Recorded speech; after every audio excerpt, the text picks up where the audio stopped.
Boker Tov and good morning. I am Rabbi Stephen Moskowitz, and this is Monday Musings. I am thrilled to be here with my guest this morning, Rabbi Michael Moskowitz of Congregation Shir Shalom in the suburbs of Detroit, Michigan. Yes, thank you. Yeah. Oh, you go first, Mike. It's good. We actually planned this one because we are guaranteed two viewers, our parents. But besides that, we actually love being together, and it's a chance for us to catch up and share with all of you and talk about things that are really important to us that we believe have value for us as in the Jewish community. Yes. And I thought we were talking about Jerusalem as well and Israel. We were. I was going to go there in just a moment. Yeah. Okay. Please. So, well, what's for Stephen and me, every summer it seems we both land in Jerusalem, and it's always been. He reminded me right before we started that we've actually, as adults, probably met there more than any other place in our lives. So I want to start with, for you, Steve, why is Jerusalem such a priority in your life, and why are you so drawn to be there so often? Yeah, it's really this summer is strange in many ways for obviously what's going on with the pandemic. But the biggest shift for me is this is the first July in many years, and well over a decade that I'm not in Jerusalem studying at Machon Hartman at the Shalom Hartman Institute. And although the Hartman Institute did a great job with their online learning this year, it's not the same as being at the Machon and studying in Jerusalem, and Susie and I going there and walking the streets of Jerusalem. I don't know, it just seems like it's easier to breathe when I arrive in the summer and arrive in Jerusalem to recharge my batteries and reconnect to that place. It's just an amazing experience, and it's been such a big part of my spiritual life and a part of my preparations for the high holidays. And figuring out what I want to teach for the coming year. So that's a whole reorientation. I mean, there's many reorientations that are going on this year, but not being able to be in Jerusalem is certainly on the top of the list. And as you said, we always seem to run into each other more often than not in Jerusalem when you're leading a tiyul and I'm studying there at Hartman. So why do you go to Jerusalem almost every summer? I was going to ask, for me, I mean, whose Monday Musings is this? Moskowitz Monday Musings. So I feel similarly when I get to, there's something unique about Jerusalem that is invigorating, inspiring, and draws me back, constantly. And I also love bringing others there too, to have that experience. So I'm blessed to have had many of those opportunities. But I was ask you, because I think we feel similarly about that. Why do you believe Jerusalem does that for us? Jerusalem's home. I feel at home there almost more than any other place. Mom and Dad are watching this, so so I'm going to be in trouble. But perhaps part of it. I mean, I don't want to be too self-analytical, but when we moved to St. Louis, you were much younger, and you spent many more years in St. Louis growing up there than I did. And so, much of my childhood was moving back and moving around. So I think Jerusalem, it's where Susie and I met. It's that formative first year in Jerusalem in rabbinical school. But there's no place that I feel more at home. And we rent the same apartment every year. So there's a certain amount of ritual and habit, I think, as well, to when we go to Jerusalem and studying there. But there's part of it that I can't explain, why in this city that's, not in a country that I'm a citizen of, do I feel most at home there? Yeah. I always wonder as well, feeling that connection and that pull back to Jerusalem, right? Like no other place in the world.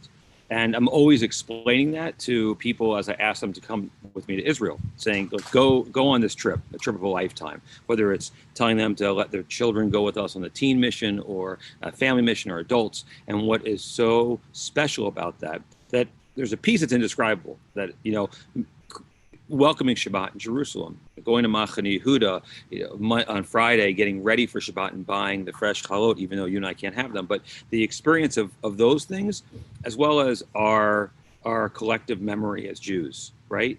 The idea of walking into the city of David and knowing King David was actually here, right? And the idea of what was written there and what was created for us as people. You love poetry. Like, you're always quoting poetry, Psalms, much more than I do, in a spiritual way, which I find really meaningful in how you teach me with that. So much of that was written right there, whether it was, Yehuda Amachai in the, 50 years ago or 30 years ago, or King David 3,000 years ago. Yeah, I don't, there's a piece of it is definitely history, but living there that year in 86, 87 for the first year of rabbinical school was such a powerful experience. And our cousins who live there and our citizens in Israel, they kind of joke to me. They're like, you get to come here and you don't have to worry about paying taxes, and you can take cabs if you want. You don't have to take the bus, and you don't have to worry about the difficulties of life in Jerusalem, or the expense, because I'm only there for 2 weeks or 3 weeks at most. So they said, they've suggested that my perspective is somewhat warped. In terms of that I'm not having to deal with the drudgery of everyday living. That any place that you build a home in, and that you live in, and that you have to go shopping regularly and deal with all of those things, and call the utility company when something's not working. That makes it harder. We don't have to deal with that. So I don't know if it's the history, though. I don't know if it's like walking in King David's steps, as much as just, almost like a personal connection and part of my life.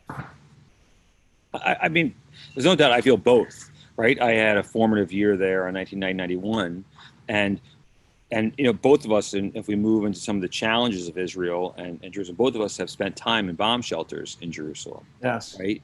I was there during the first Persian Gulf War. And your first year was interrupted. Yeah.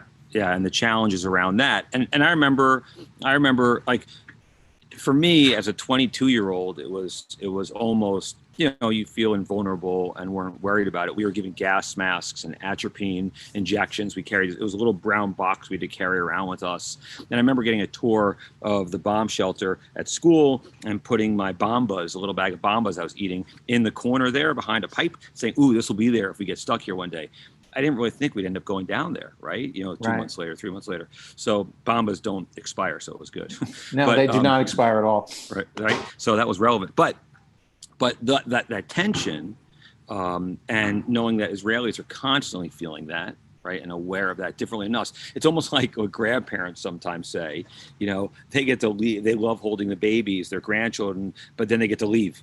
Right. And so the stresses that we sort of leave behind, in a sense, and it's a piece of us that we don't have to necessarily carry with us. But I do feel that because we have so many personal connections with Israelis now, with our friends. Right. You talked about your cousins, Susie's family that's there. Right. And I have friends there that are like family now, too, who I care about deeply and worry about at times. And I worry right now. Those who are certain industries in the tour industry who are just devastated by the pandemic, right? Yeah, and you would think in Israel, their government helping them in a socialist country differently, and our government's helped and given more money out to those in need than theirs has. Yeah, just to reflect on this a little bit more, because I've been. My year, 86, 87 was, by comparison, somewhat idyllic. I had, it was before the first Intifada. We had free reign of Jerusalem, walking through the old city. There was not the same borders or boundaries or the feelings of those.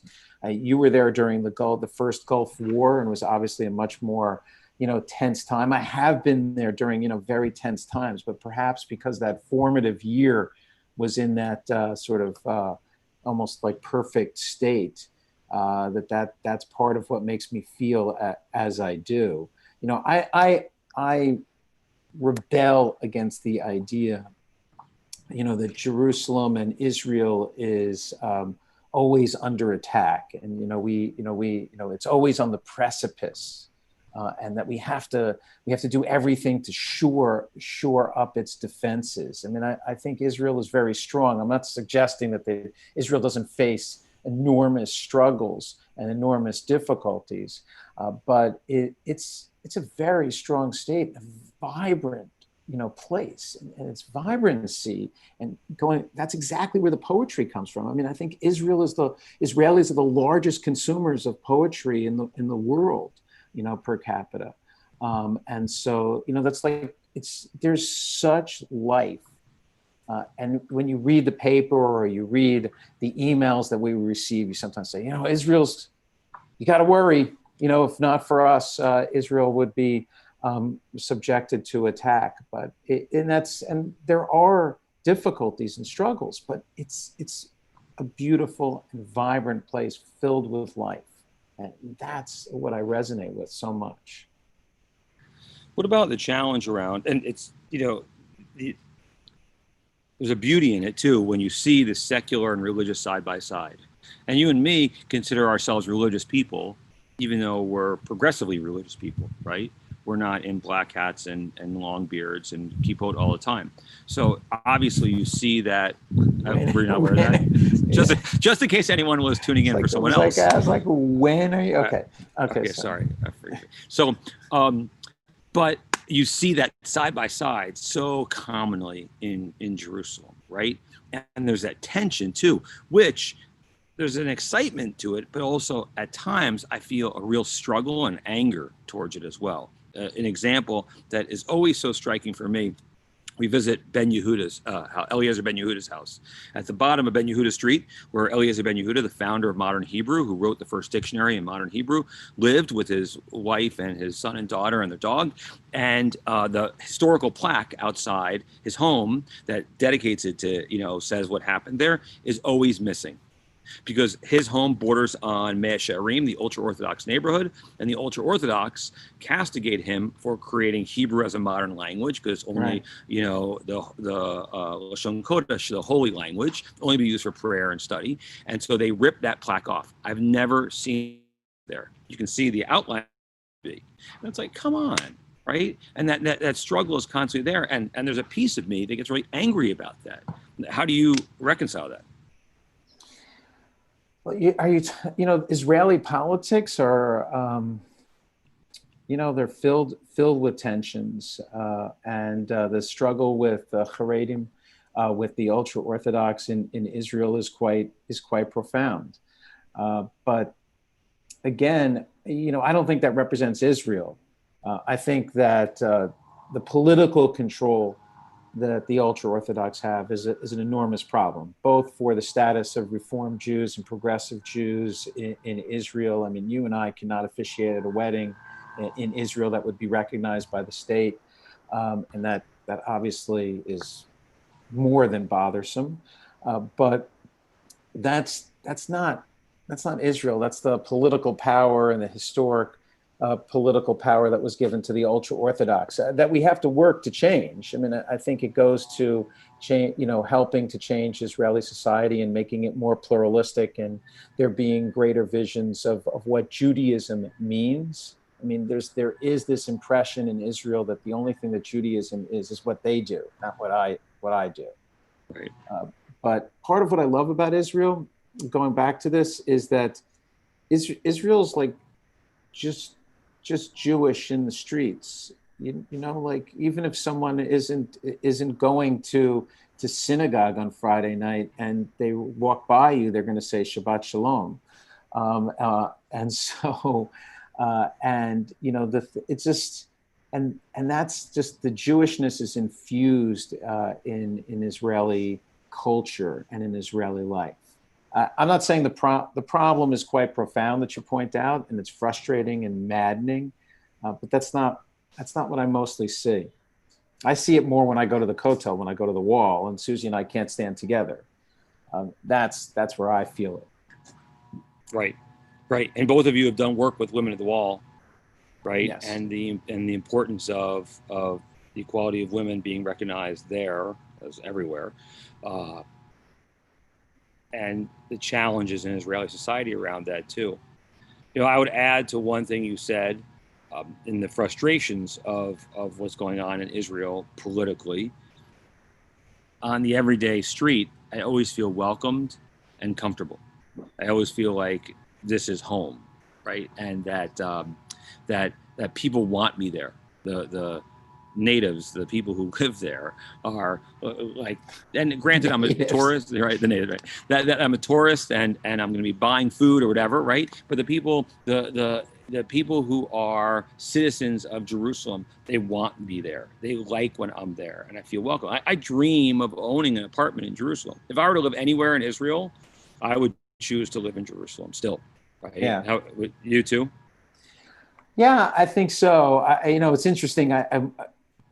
Israelis who are like us, so to speak, in terms of their religious practice, and are leaving Jerusalem. And so it's interesting that as American Jews find the most meaning there. Most of my cousins have left, of our cousins, our children's contemporaries. They're not living in Jerusalem, because Jerusalem, you have to admit, can feel, and I felt this when I lived there for the year, it can feel, constraining. And that you have to observe this way, that you have to, go down this path. And so, but I think I would. I think Jerusalem is definitely the place. Yeah, there's I didn't know you were buying me an apartment, by the way, but that's nice. Thank you. Together, a little timeshare, Moskowitz time. Timeshare. So that's worked out well for us. When we have Shira on, we'll discuss that one. So, yeah, I do dream of that. Listen, with my son, who's going to be studying there for the next few years, right? And but he's going to be outside Tel Aviv. He's going to be outside. He's going to be Herzliya. But the idea that I get to go potentially more often, and one of my frustrations is that I'm always leading trips. I love leading trips. I so appreciate and enjoy those opportunities, but I haven't had time in a long time to relax in Israel, to relax in Jerusalem. And I will say, you mentioned that it can be constraining at times, the feeling in Jerusalem. I also love the fact that it's holy for all three religions, for Judaism, for Christianity, and for Islam. I love hearing the Islamic call to prayer as I'm praying too in the background. There's something really holy about that, and that somehow we're living together through this. I dream of that time in the future when we will always be able to, and there won't be threats around that. You taught me in your experiences, you said it was idyllic when you were living there, because Stephen, for those who don't know, taught some Palestinian teens English and would go to an area we can't go to today, that I would not be allowed to go to today, right? No, it was in Beit Safafa. It's which is part of Jerusalem municipality. It was cut in half in the 67, before the 67 war. But so, yeah, it's not in the territories. So Steve, went to meet with these children every week and taught them English. And so when I was visiting Steve that year in 1986, I was invited in, and this family, I remember, the most beautiful of Arab hospitality, right? The idea of how many cakes and pastries, tea and coffee be brought out to us, and it was so. And don't you remember we had to go to each of the students' homes? Like we thought we were done after the first house, and then we said, no, now you're going to come to my house. And so we had a similar spread at each house. Right. And, I want to sort of end with that thought as well, because in our media presents a picture at times of how tense things are in Israel and the challenges. Yeah. And I may even played into that and ask you some of those questions.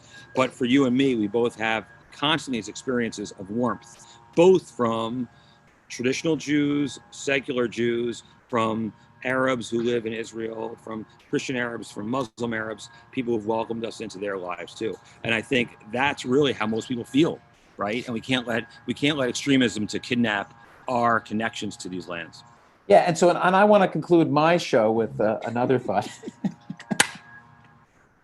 So, so no, I was thinking about something as you were talking in terms of most of your experience as a rabbi in going to Jerusalem is leading a tiyul, is teaching, and most of my experience going to Jerusalem is as a student and sitting in class, and those are obviously very different experiences in terms of